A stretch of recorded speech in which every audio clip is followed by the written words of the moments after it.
बिस्मिल्लाहिर्रहमानिर्रहीम। तमाम देखने वाले स्टूडेंट्स को प्रोफेसर इकबाल हैदर भट्टी का सलाम। माय डियर स्टूडेंट्स, हम मैकेनिक्स का चैप्टर नंबर 5 फ्रिक्शन डिस्कस कर रहे हैं और उसकी एक्सरसाइज कुछ के क्वेश्चंस सॉल्व करने की कोशिश कर रहे हैं। क्वेश्चन नंबर 6 तक हमने कर लिए हैं। क्वेश्चन नंबर 7 की स्टेटमेंट बहुत लंबी है और that is a theoretical one, तो उसको फ़िलहाल मैं डिस्कस नहीं कर रहा, उसको चैप्टर के एंड में डिस्कस करेंगे। तो इसलिए आज के लेक्चर का आगाज़ मैं क्वेश्चन नंबर 8 से कर रहा हूँ। स्टेटमेंट में देखते हैं क्या हमें गिवन है। Two bodies of weight W1 and W2 are placed on an inclined plane. एक इंक्लाइंड प्लेन है AB। फर्ज किया कि वो हॉरिजॉन्टल के साथ एंगल अल्फा बना रहा है। उसके ऊपर दो बॉडीज हैं, एक S1 और एक S2। एक का वेट W1 है और एक का वेट W2 है। इन दोनों को एक स्ट्रिंग के साथ बांधकर इस प्लेन के ऊपर रखा गया है and coincide with the line of the greatest slope. और ये जो प्लेन की लाइन है ये लाइन ऑफ ग्रेटेस्ट स्लोप के साथ कोइंसाइड करती है। If the coefficient of friction between the body and the plane being μ1 and μ2, अगर बॉडी 1 का कोएफिशिएंट ऑफ फ्रिक्शन μ1 है और इसका μ2 है, तो फिर जाहिर है कि जब ये इसको हम सपोज कर लेते हैं कि ये स्मूथ बॉडी है, जब ये स्लिप होकर नीचे की तरफ आने की कोशिश करेगी तो फ्रिक्शन इसकी ऑपोजिट डायरेक्शन में होगी, μ2 R2 ऊपर की तरफ अमल करेगी और ये भी μ1 R1 ऊपर की तरफ अमल करेगी। हालांकि उसने कहा है कि ये वाली बॉडी स्मूथ है, लेकिन उसने कोएफिशिएंट ऑफ फ्रिक्शन हमें स्टेटमेंट के अंदर दे दिया है, कोएफिशिएंट ऑफ फ्रिक्शन μ2। तो इसका मतलब है कि इसकी फ्रिक्शन होगी लेकिन फ्रिक्शन कम होगी। अगर उसने μ2 ना दिया होता तो फिर हमने इसकी फ्रिक्शन को 0 कंसीडर कर लेना था। Find the inclination of the plane to the horizontal. हमने ये फाइंड आउट करना है कि ये प्लेन हॉरिजॉन्टल के साथ जो एंगल अल्फा बना रहा है, अल्फा किसके बराबर होगा। व्हेन द कब अल्फा मालूम करना है, when the body is on the point of motion it is being assume that smoother body is below the other, यानी स्मूथर बॉडी को नीचे रखा गया है और रफ बॉडी को ऊपर रखा गया है। ठीक है, ये स्मूथ बॉडी तो है, ये सॉरी ये यहां पे आएगा, ये S2 आएगी, ये बॉडी S2 है, ये बॉडी S1 है। तो ये देखिए, यही इसी तरीके से मैंने फिगर को डिस्क्राइब किया है। Let the plane AB makes an angle alpha with horizontal. ये प्लेन AB है, हॉरिजॉन्टल के साथ एंगल अल्फा बना रहा है। When the two bodies of weight W1 and W2 are at the point of slipping. ये दो बॉडीज को जिनको हमने स्ट्रिंग के साथ बांधा हुआ है, ठीक है, they are just at the point of slipping. तो let T be the tension in the string, इसका भी जिक्र कर लें। T be the tension in the string.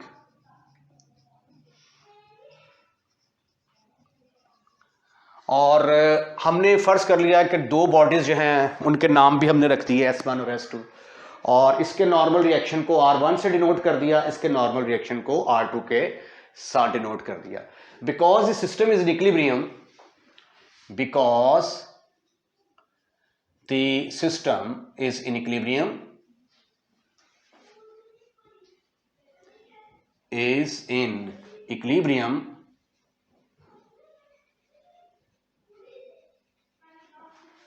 first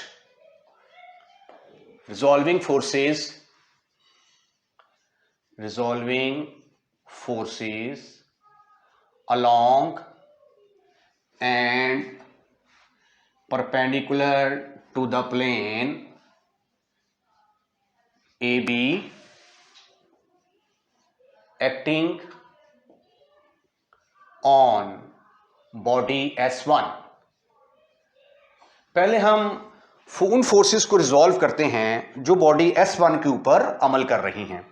अब ये देखें, μ1 R1 जो है ये AB के साथ कितना एंगल बना रहा है, 0। तो ये आ जाएगा μ1 R1 cos ऑफ 0। R1 जो है ये इसके साथ कितना एंगल बना रहा है, 90, R1 cos ऑफ 90 डिग्री। उसके बाद फिर वेट W1 जो है ये नीचे की तरफ अमल कर रहा है, ये देखें, ठीक है। तो ये अगर एंगल अल्फा है तो ये वाला किसके बराबर आ जाएगा, 90 माइनस अल्फा। तो ये 180 जो टोटल बन गया 270 माइनस अल्फा। ये यहां से लेकर यहां तक बना 180 और ये आ गया ये 90 माइनस अल्फा, ये बनेगा 90 माइनस अल्फा, सॉरी ये 90 का है और ये है, ये 90 का एंगल है, इसको मैंने 90 माइनस अल्फा कह दिया था, ये 90 माइनस अल्फा है, ठीक है। यहां से लेकर यहां तक 180 और 90 minus alpha, 270 degree minus alpha आ गया। W1 cos of 270 degree minus alpha is equal to, अब ये देखें T जो है ये इस डायरेक्शन में अमल कर रहा है, ऑपोजिट डायरेक्शन है, तो ये आ जाएगा T cos of 180 is equal to 0। अब इसके परपेंडिकुलर जब रिजॉल्व करेंगे तो जहां जहां पे cos आया है वहां वहां पे साइन लगा देंगे, sine of 0 plus R1 sine of 90 degree plus W1 sine of 270 degree minus alpha plus T sine of 180 degree is equal to 0।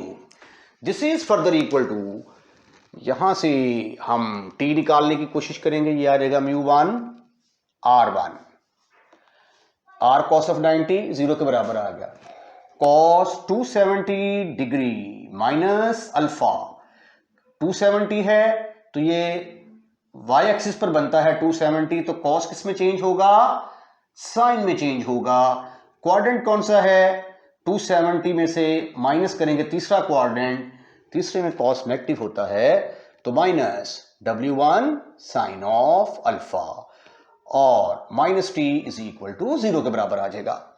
μ1 R1 खत्म, फिनिश, खल्लास, ये आ गया R1 और साइन 270 डिग्री माइनस अल्फा किसके बराबर आएगा, अब साइन चेंज होगा cos में, क्वाड्रेंट तीसरा है, तीसरे में साइन नेगेटिव होता है, तो माइनस W1 साइन, ओहो ओहो ओहो, ये तो साइन जो है अब की बार cos में चेंज होगा, तो यहां पे आएगा cos of alpha, okay, plus, अरे ये भी 0 के बराबर आ गया, इसका नाम रखते हैं हम नंबर 1 और इसका नाम नंबर 2।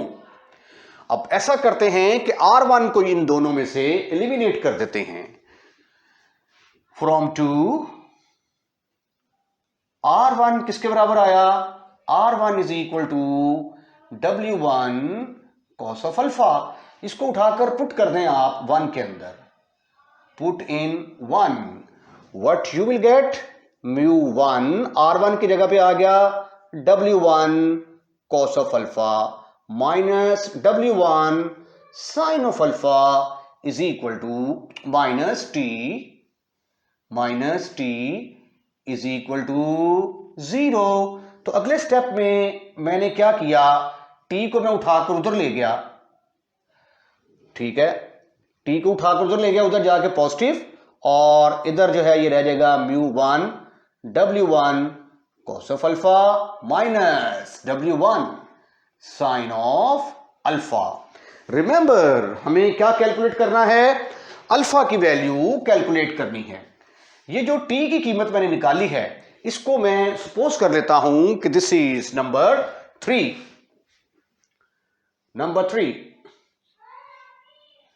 अब हम क्या करेंगे, पहले हमने फोर्सेस को रिजॉल्व किया जो बॉडी S1 पर अमल कर रही थी, अब हम उन फोर्सेस को रिजॉल्व करते हैं जो बॉडी S2 के ऊपर अमल कर रही हैं।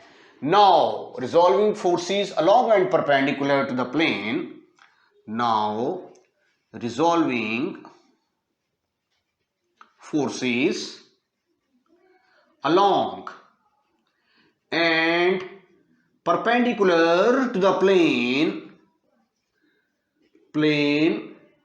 AB which are acting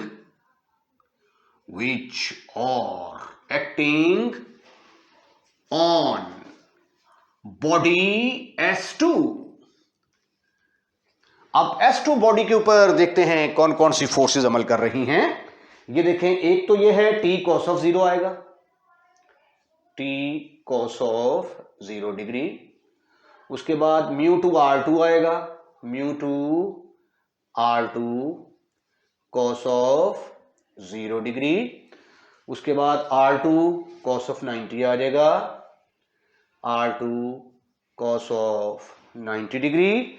उसके बाद ये भी जो है ना, ये एंगल कितना बनाएगा, 270 degree minus alpha plus W2 cos of 270 degree minus alpha is equal to 0। Along y axis जब चलेंगे तो जहां जहां पे cos है वहां वहां पे साइन लगाएंगे हम, तो ये बनेगा t sine of 0 μ2 r2 again sine of 0 plus r2 sine of 90 degree plus W2 sine of 270 degree minus alpha is equal to 0। अब यहां से भी हम t की वैल्यू निकालेंगे, उस t की वैल्यू को इसके साथ इक्वेट करके तो हम अल्फा फाइंड आउट करने की कोशिश करेंगे। This is further equal to t cos of 0 तो आ गया 1 के बराबर, μ2 r2 भी इसके साथ भी cos 0 है, वो भी 1 के बराबर आ गया, r2 cos ऑफ 90 खत्म, फिनिश, खल्लास, minus W2 sine alpha is equal to 0। इसका नाम रखते हैं जी, अपन रखेगा इसका नाम नंबर 4। उसके बाद t साइन 0, ये भी 0, ये भी 0, r2 साइन ऑफ 90 किसके बराबर आएगा, 1 के बराबर, sine 91 minus W sine of alpha किस में कन्वर्ट होगा, कॉस में। इसका नाम नंबर 5 रखें। फ्रॉम 5 में से r2 किसके बराबर आया, W2 cos ऑफ अल्फा के बराबर। इसको पुट कर दें किसके अंदर, 4 के अंदर, तो ये बन गया t प्लस μ2 r2 की जगह पे आ गया W2 cos of alpha minus W2 sine of alpha is equal to 0। तो t किसके बराबर आ गया, ये उधर जाके पॉजिटिव हो जाएगा, W2 साइन अल्फा आ गया माइनस ये माइनस हो गया μ2 W2 cos ऑफ अल्फा, इसका नाम मैंने रख दिया नंबर 5, और ये छक्का, जोरदार 6। ठीक, अब from 3 and 6 you can see that left hand side are equal, therefore right hand side must be equal. From 3 and 6 what you will get, μ1 W1 cos of alpha minus W1 sin of alpha is equal to W2 sin of alpha minus μ2 W2 cos of alpha के बराबर आ गया। अब हम ऐसा करते हैं कि साइन वाली रकमों को एक तरफ और कॉस वाली रकमों को एक तरफ कर लेते हैं। μ1 W1, क्योंकि हमने अल्फा कैलकुलेट करना है ना, इसको उठा के इधर लाएंगे, इधर आके ये पॉजिटिव होगा, μ2 W2 cos of alpha is equal to W1 sin alpha plus W2 cos of ओहो साइन ही आएगा भाई, sine of alpha. Now you can see that यहां से मुझे cos अल्फा कॉमन नजर आ रहा है, ब्रैकेट के अंदर आया μ1 W1 plus μ2 W2 is equal to W1 plus W2, और साइन अल्फा को कॉमन निकाल लिया हमने। अब cos अल्फा को उठाकर उधर ले जाएं, इसको उठाकर इधर ले आएं, यह आ गया μ1 W1 plus μ2 W2 over W1 plus W2 is equal to sine alpha over cos of alpha, which is equal to tangent alpha, and tangent alpha is μ1 W1 μ2 W2 divided by W1 plus W2, और alpha किसके बराबर आ जाएगा, tangent inverse of और यही तो आपने निकालना था भाई, अल्फा की वैल्यू निकालनी थी आपने। So you are able to find out the value of alpha. ये आ गया जी हमारा answer. Very very important question for examination point of view, very very very important question. Statement इसकी ये है, uniform rod of weight W, एक uniform rod है जिसका वेट डब्ल्यू है, is placed with its lower end on a rough horizontal plane, इसका एक सिरा रफ हॉरिजेंटल प्लेन के ऊपर पड़ा हुआ है। तो जाहिर है जब रॉड स्लिप होके इस तरफ जाएगी तो फ्रिक्शन इसकी ऑपोजिट डायरेक्शन में होगी। And it's upper and against an equally rough vertical wall, दूसरा सिरा भी रफ वॉल के साथ कनेक्टेड है। तो ये जब रॉड स्लिप होकर नीचे जाएगी तो फ्रिक्शन इसकी अपवर्ड डायरेक्शन में होगी, mu S. Makes an angle alpha, ये रॉड क्या करती है, ये एंगल अल्फा बनाती है वॉल के साथ। End is just prevented from slipping, इसको स्लिप होने से बचाने के लिए क्या किया गया, एक फोर्स पी अप्लाई की गई रॉड के मिड पॉइंट के ऊपर। End just prevented from slipping down by a horizontal force P applied at the mid point of the rod. Prove that, हमने साबित करना है कि P इसके बराबर होगा, वेयर लैम्डा जो है वो अल्फा से 1/2 अल्फा से छोटा है। तो हमने क्या किया, हमने फर्ज कर लिया कि let A B is equal to 2L with the length of the rod and W be its weight acting at the point G, और it is given in this statement that rod is making an angle alpha with the wall. We further suppose that R and S are the normal reaction of the floor and the wall. Let there is limiting friction at the both end. Because the system is in equilibrium, therefore resolving forces horizontally and vertically. ये फिक्रा लिखेंगे अब हम, because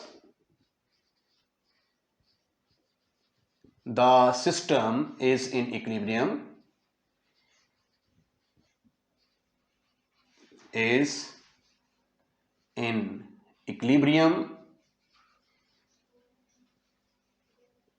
therefore resolving forces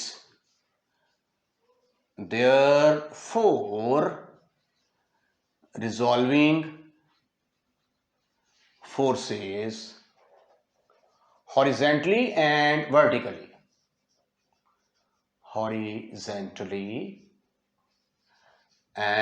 vertically,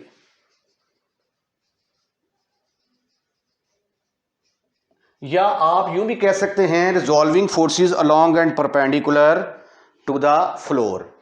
तो वो फिर लंबा process हो जाता है, ये फिर आएगा mu R cos of 0, R cos of 90, W cos of 270, P cos of 180, P cos of 0, S cos of 180, mu S cos of 90, ठीक है। उसके बाद फिर साइन लगा के दोनों को एलिमिनेट करेंगे, that is a lengthy process, ठीक है। अगर मैंने कहा था कि आपको फोर्सेस नजर आ रही हों जो कि सिर्फ दाएं बाएं और ऊपर नीचे अमल कर रही हों, तो फिर इतना लंबा चौड़ा प्रोसेस करने की जरूरत नहीं है। आप फिक्र लिखें, resolving forces horizontally and vertically, ये हॉरिजॉन्टल लाइन है, एस इधर अमल करेगी और म्यू आर इस साइड पे अमल करेगी, S is equal to mu R. बाएं तरफ वाली फोर्सेस दाएं तरफ वाली फोर्सेस के बराबर होंगी, और इधर एक फोर्स अमल कर रही है म्यू आर के लॉन्ग पी, तो इधर पी भी आ जाएगा, इसका नाम नंबर 1 रख दिया।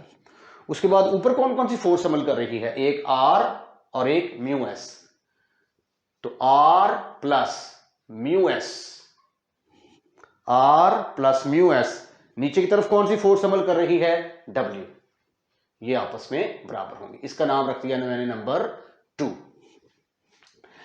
अब आगे जो है ये मैं सिंप्लीफाई करूंगा, इस केस के अंदर जो है ये ना ही मैं आर को एलिमिनेट करने जा रहा हूं, ना ही मैं एस को एलिमिनेट करने जा रहा हूं। ये देखिए डब्ल्यू तो यहां पे एक तरफ है, पी को एक तरफ रखेंगे तो ये आ जाएगा S minus mu R is equal to P. ये फ्रॉम 1 लिखते हैं यहां पे, फ्रॉम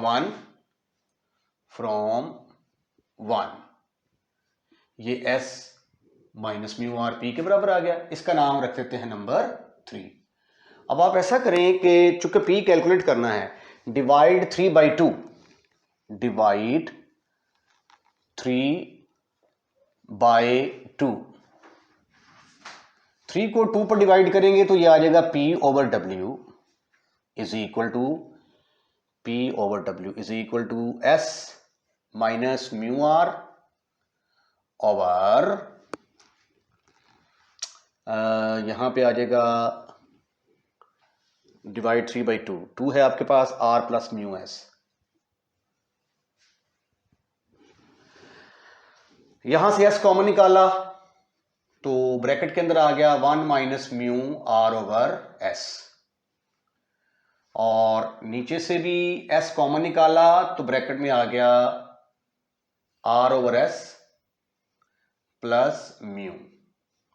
s के साथ कैंसिल हो जाएगा, 1 minus mu r over s over r over s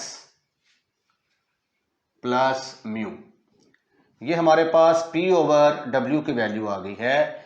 इसका नाम हम सपोज कर लेते हैं कि ये नंबर, s को जरा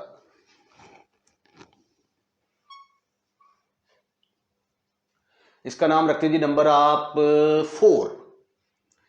अब अगले स्टेप में हमने क्या करना है, हम r ओवर s की वैल्यूज निकालेंगे, r ओवर s की वैल्यूज यहां पे पुट करके सिंप्लीफाई कर लेंगे तो हमारा आंसर निकल आएगा। तो प्रोसेस हमारा क्या होता है, फोर्सेस को रिजॉल्व करने के बाद फिर हमने मोमेंट लेना होता है। अब आइए देखते हैं कि मोमेंट हम किस पॉइंट पर ले सकते हैं। हमारे पास r भी अवेलेबल है, हमारे पास s भी अवेलेबल है, तो इसलिए ना ही मोमेंट हम a पर ले सकते हैं ना ही b पर ले सकते हैं। अगर मोमेंट a पर लेंगे तो r एलिमिनेट हो जाएगा, अगर मोमेंट b पर लेंगे तो s एलिमिनेट हो जाएगा। अब हमारे पास उस सूरत में सिर्फ एक ही पॉइंट बच जाता है और वो पॉइंट क्या है, g। तो इसलिए हम क्या करेंगे, इसका moment about the point g लेंगे।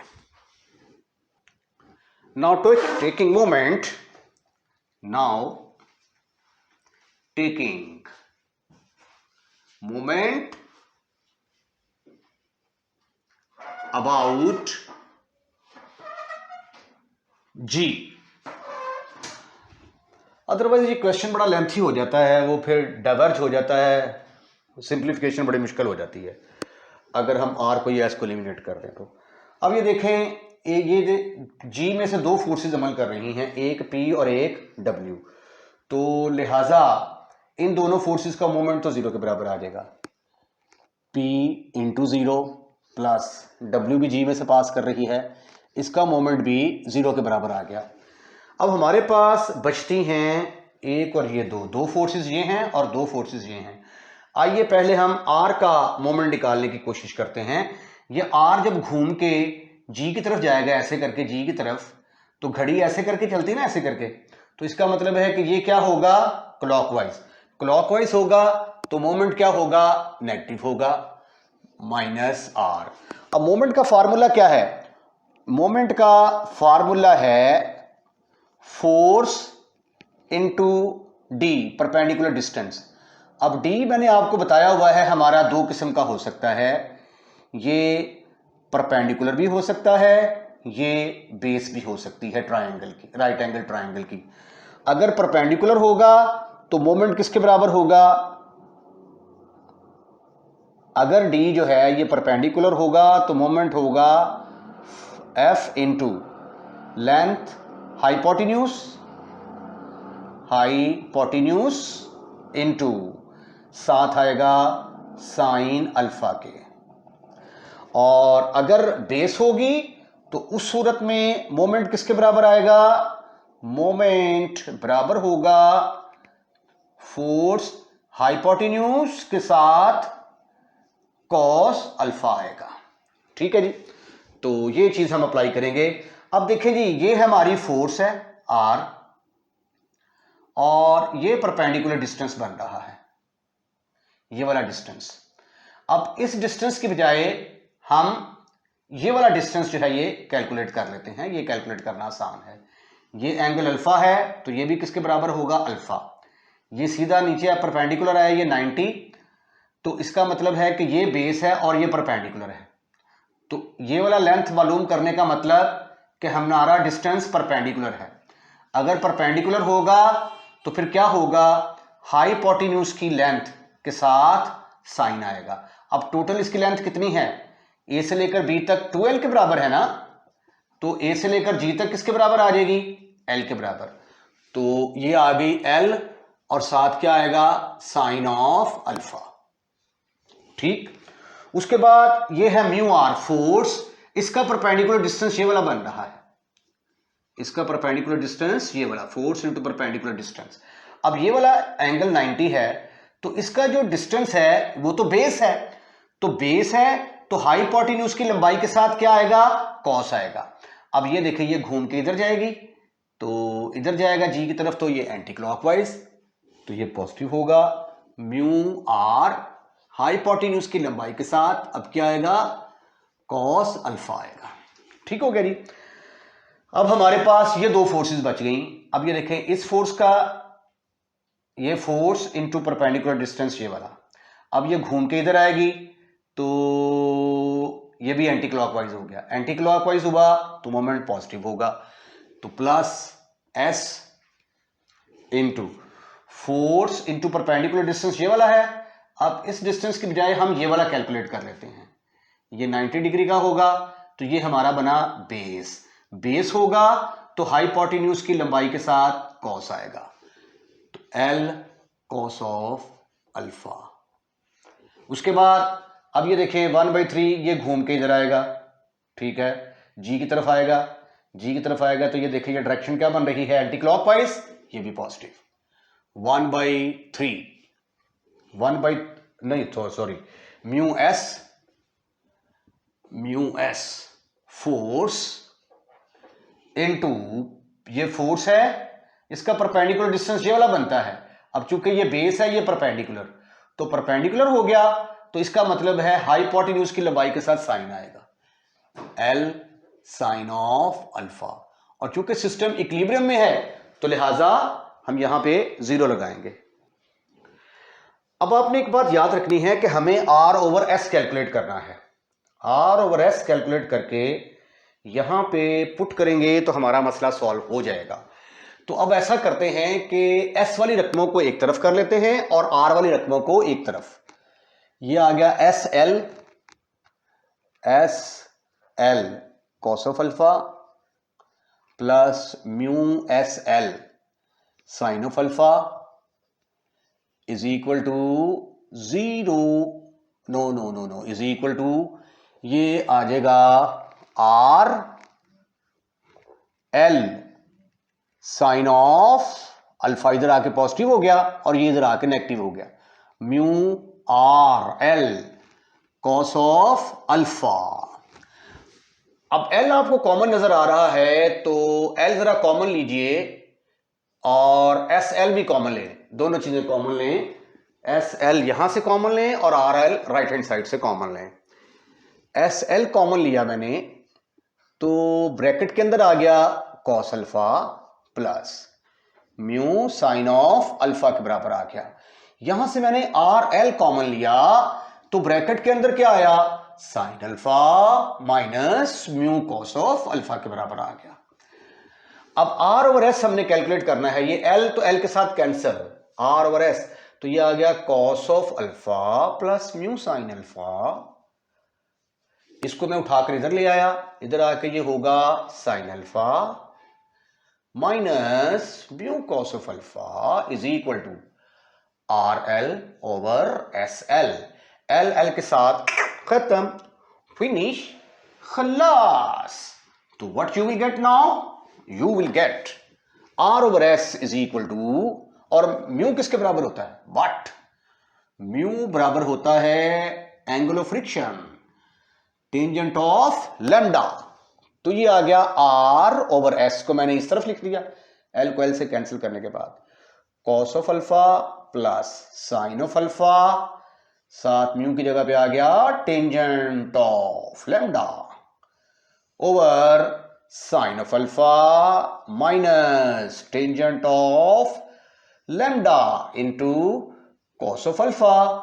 बट टेंजेंट लैम्डा किसके बराबर, टेंजेंट लैम्डा बराबर होता है sine lambda over cos lambda. तो ये वैल्यू यहां पे सब्स्टिट्यूट करें और आर ओवर एस को कैलकुलेट करने की कोशिश करें। Cos alpha plus sine alpha sign lambda over cos lambda divided by sine alpha minus sine of lambda over cos of lambda into cos of alpha आ गया। अब इसका एलसीएम लेंगे तो ये आ जाएगा cos alpha cos lambda plus sine of alpha sine of lambda divided by ये वाला कॉस ऑफ लैम्डा आएगा ओवर इसका एलसीएम लेंगे तो ये आ जाएगा sine of alpha minus sine of alpha cos of lambda minus cos of alpha sine of lambda divided by cos of lambda. ये कॉस लैम्डा के साथ खत्म, फिनिश, खलास। Any kind of problem? Your answer should be no, never, not at all. R over S बराबर आ गया cos alpha cos lambda plus sine of alpha sine of lambda divided by sine alpha cos of lambda minus cos of alpha sine of lambda. अब trigonometry के formulas इस्तेमाल करने का वक्त आ गया है। ट्रिग्नोमेट्री के फार्मूले आपने पढ़े होंगे, साइन अल्फा माइनस लैम्डा और cos alpha minus lambda. Using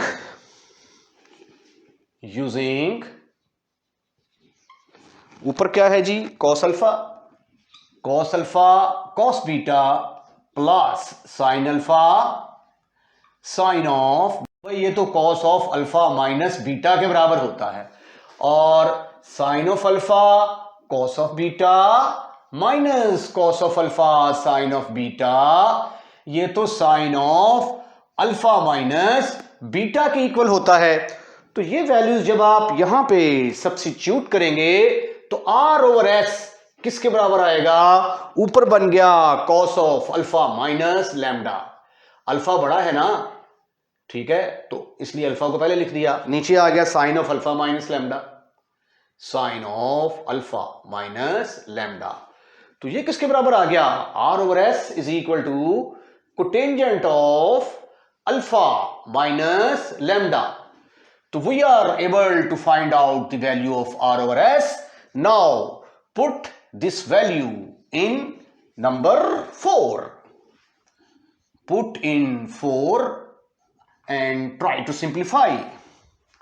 ये किसके बराबर आया प्यारे बच्चों, P over W is equal to 1 minus mu into cotangent of alpha minus lambda divided by cotangent of alpha minus lambda plus mu. Calculation अभी बाकी है माय डियर। म्यू किसके बराबर, that is equal to tangent of lambda के equal है, तो फिर this is further equal to 1 minus tangent of lambda into cotangent of alpha minus lambda divided by cotangent of lambda alpha minus lambda plus tangent of lambda. अब इसको sign और cos में convert करके मजीद simplification की कोशिश करते हैं। यह आ गया sine lambda over cos lambda, यह आ गया cos of alpha minus lambda over sine of alpha minus lambda divided by cos of alpha minus lambda. अगर इसको मैं टेंजेंट में कन्वर्ट कर दूं तो फार्मूला लग जाएगा कि नहीं लगेगा, चलें कोई बात नहीं। Cos of alpha minus lambda over sine of alpha minus lambda plus sine lambda over cos of lambda. अब हमने सिर्फ और सिर्फ इसको सिंप्लीफाई करना है। अब इसका एलसीएम लें, P ओवर W किसके बराबर आ गया? P over W is equal to sine of alpha minus lambda, alpha minus lambda into cos of lambda minus sine of lambda into cos of alpha minus lambda divided by cos of lambda into sin of alpha minus lambda divided by cos of alpha minus lambda, alpha minus lambda into cos of lambda plus sin of alpha minus lambda into sin of lambda divided by cos of lambda into sin of alpha minus lambda. देखिए जी, मैंने इसका ऊपर LCM ले लिया, ये आ गया, इसका एलसीएम लिया, ये से मल्टीप्लाई होगा, ये से मल्टीप्लाई होगा। अगले स्टेप में ये दोनों आपस में खत्म होने जा रहे हैं, खत्म, फिनिश, खलास। तो what is P over W? That is equal to sine alpha minus lambda cos of lambda minus cos of alpha minus lambda sin of lambda divided by cos of alpha minus lambda into cos of lambda plus sin of alpha minus lambda into sin of lambda। Again यही दो फार्मूले इस्तेमाल होंगे, ठीक है। ये ऊपर sine alpha cos beta minus cos alpha sine beta, तो sine of alpha minus beta over cos of alpha minus beta की जगह पे क्या है? लैम्डा।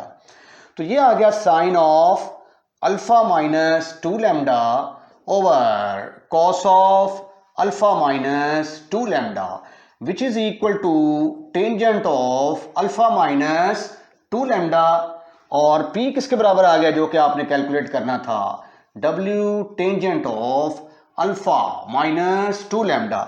और यही आपका आंसर है, आपने P कैलकुलेट करना था कि इसके बराबर है। इसके साथ ही आज का लेक्चर हम यहीं पे वाइंड अप करते हैं। अगर आपको हमारी वीडियो पसंद आई है तो इसको लाइक ज़रूर कीजिएगा और लाइक करने के बाद दोस्तों में शेयर करना मत भूलिएगा। और अगर आपने हमारा चैनल सब्सक्राइब कर दिया है, we are really thankful to you. और अगर नहीं किया तो बराए मेहरबानी चैनल को सब्सक्राइब करें और अपने दोस्तों को भी इनवाइट करें कि हमारा चैनल सब्सक्राइब करें। अपना ख्याल रखिएगा। अल्लाह हाफिज़।